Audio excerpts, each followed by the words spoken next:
అందరికి నమస్తే. BTV voice party political channel కు స్వాగతం. పల్లె జనం చెలో హైదరాబాద్ అంటున్నారు. వారం రోజులు సంక్రాంతి సంబరాల్లో మునిగి తేలిన జనం మళ్ళీ పట్నం బాట పట్టారు. దీంతో పల్లెల్లో సందడి తగ్గి హైవేలపై రద్దీ పెరిగింది. ఇటు బస్ స్టాండ్లు, రైల్వే స్టేషన్లను జన సంద్రంగా మారాయి. ఈ రద్దీని తగ్గించేందుకు ప్రత్యేక ట్రాఫిక్ డైవర్షన్స్ చేపట్టారు అధికారులు. సంక్రాంతి రద్దీ మొదలైంది.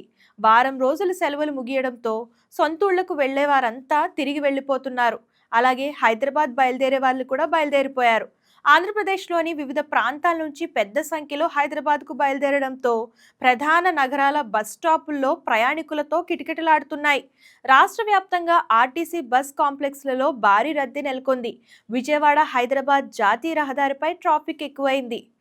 సో ఇంతకీ అధికారులు తీసుకుంటున్న ఈ డైవర్షన్స్ అంటే ట్రాఫిక్ ఎక్కువ కావడంతో అధికారులు చేపడుతున్న నిర్ణయాలు కానివ్వండి, వీటి గురించి మీకు ఏమనిపిస్తుందో కామెంట్ రూపంలో తెలియజేయండి.